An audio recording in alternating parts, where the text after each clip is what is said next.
हर हर महादेव, जय श्री शंभु, श्री शिवाय नमस्तुभ्यम। कैसे हैं आप लोग? आशा करती हूँ कि भगवान भोलेनाथ की असीम कृपा आप सभी पर प्राप्त हो और इस सावन मास आप सभी की मनोकामनाएं पूर्ण हो।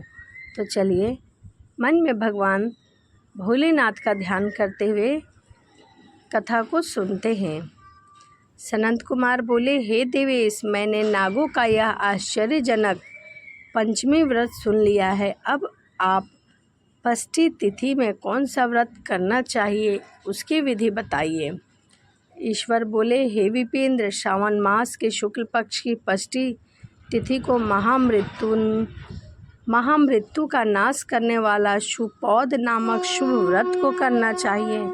शिवालय में अथवा घर में ही प्रत्येक पूर्वक शिव का पूजन करके शुपौध का नैवेद्य उन्हें विधिवत अर्पण करना चाहिए।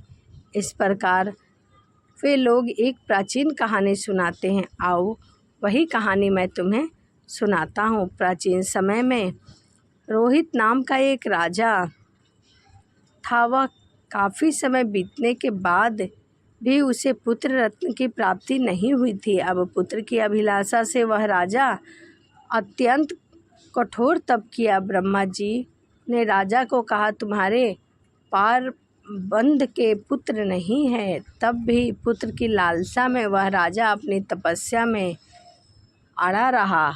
उसके बाद राजा तपस्या करते करते संकटग्रस्त हो गए। तब ब्रह्मा जी पुनः प्रकट हुए और कहने लगे, मैंने आपको पुत्र का वर तो दे दिया, लेकिन आपका जो पुत्र है वह अल्प आयु होगा। तब राजा तथा उनकी पत्नी ने विचार किया कि इससे रानी का बांझपन तो कम से कम दूर हो जाएगा, संतानहीनता की निंदा नहीं होगी। कुछ समय बीतने के बाद ब्रह्मा जी से वरदान से उन्हें एक पुत्र की प्राप्ति हुई। राजा विधिवत जात कर्म आदि संस्कार किए। दक्षिणा नाम वाली उस रानी और राजा ने अपने पुत्र का नाम शिवदत्त रखा। उचित समय आने पर वह भयभीत चित्त वाले राजा ने पुत्र का यज्ञोपति संस्कार किया, किंतु राजा ने उसकी मृत्यु के भय से उसका विवाह नहीं किया।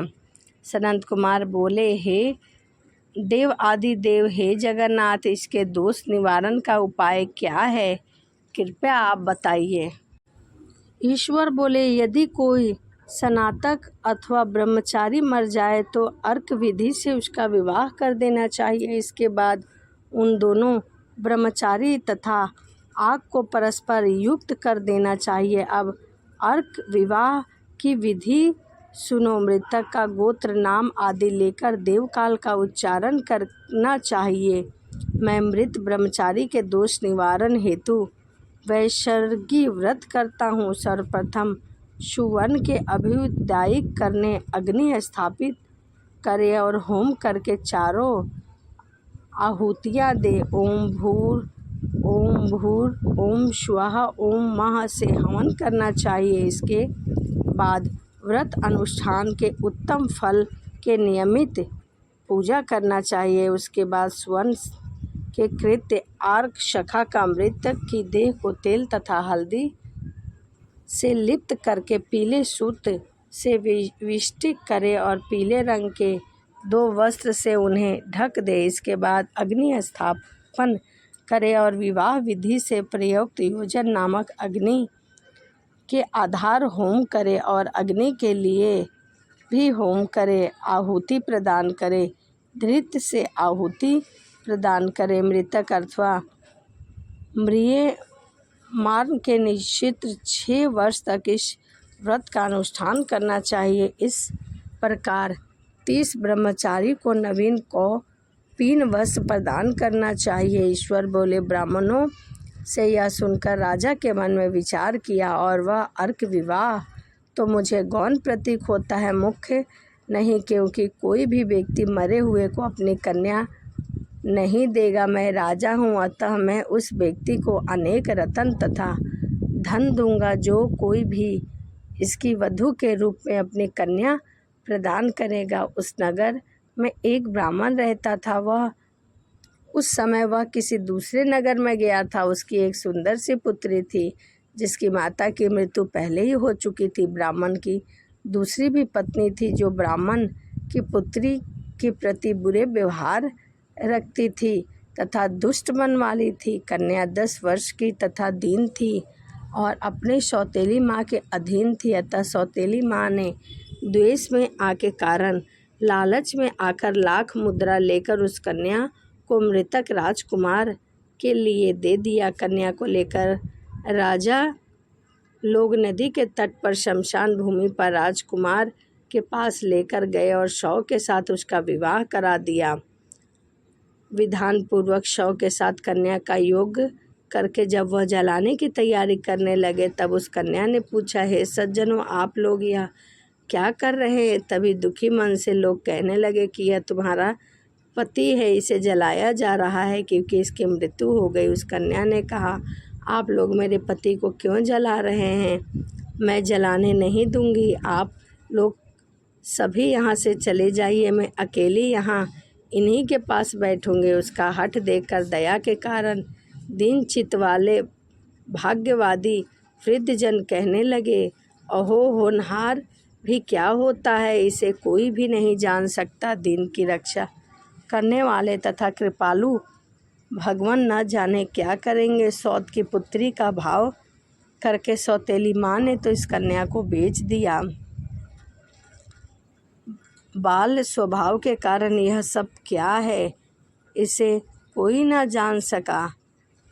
व्याकुल वह कन्या एकमात्र शिव तथा पार्वती का स्मरण करती रही। कुछ कन्या के स्मरण करने से जब कुछ जानने वाले तथा दया से पूर्ण हृदय वाले शिव पार्वती शीघ्र ही वहां आ गए और नंदी पर विराजमान उन तेज विधान शिव पार्वती को देखकर उन देवों का न जननी जानती हुई उस कन्या ने पृथ्वी पर दंडवत प्रणाम किया और भगवान से बोली, आश्वन प्राप्त की पति से तुम्हारे मिलने का समय अब आ गया है। उस कन्या ने कहा कि मेरे पति अब जीवित नहीं हैं। उनके बाल स्वभाव से प्रसन्न दया से परिपूर्ण शिव और पार्वती ने कहा कि तुम्हारी माता ने शुपौध नामक व्रत किया है। उस व्रत का फल संकल्प करके तुम अपने पति को प्रदान करो। तुम कहो कि मेरी माता के द्वारा जो शुपौध नामक व्रत किया गया है उसके प्रभाव से मेरे पति जीवित हो जाएं। तब कन्या ने वैसा ही किया और परिणाम स्वरूप उसका पति जीवित हो गया। हे राजन, मृत्यु के घर आ गया हूँ। आपका पुत्र पुनः लौट आया है। आपकी पुत्र वधू की प्रशंसा करते हुए उन्होंने कहा कि आपकी पुत्रवधू बहुत ही सौभाग्यशाली है क्योंकि इसी के पुण्य प्रभाव से आपका पुत्र जीवित हुआ है। इस प्रकार अपने पुत्र वधू की प्रशंसा करके राजा ने बहुत सारा दान दिया। सम्मान के साथ श्रेष्ठ ब्राह्मणों का पूजा किया और ग्राम के बाहर ले जाए गए मृतक व्यक्ति को पुनः ग्राम में प्रवेश कराने से संबंधित शांति की विधि करवाई और ब्राह्मणों के निर्देश तथा विधि पूर्वक संपन्न किया। हे वत्स, इस प्रकार मैंने आपसे यह शुपौध नामक व्रत कहा। इसे 5 वर्ष तक करने के अंतर्गत उद्यापन करना चाहिए। पार्वती तथा शिव की प्रतिमा का प्रतिदिन पूजा करना चाहिए और प्रातःकाल आम के पत्तों के साथ चरु का होम करना चाहिए। साथ ही नैवेद्य तथा वायन अर्पित करना चाहिए। मनुष्य यदि व्रत की बताई गई इस विधि के अनुसार आचरण करे तो यह दीर्घजीवी पुत्र प्राप्त करके मृत्यु के बाद शिवलोक जाते हैं। इस प्रकार श्री स्कंद पुराण के अंतर्गत ईश्वरीय सनंत कुमार संवाद में श्रावण मास महात्म में शुपौधष्टि व्रत नामक 15वां अध्याय पूर्ण हुआ। तो यहीं श्रावण मास की कथा अध्याय 15 यहीं समाप्त होता है। वीडियो आपको कैसी लगी कमेंट में हर हर महादेव लिखना ना भूलिए। तो चलिए इसी के साथ मिलते हैं अगली वीडियो में।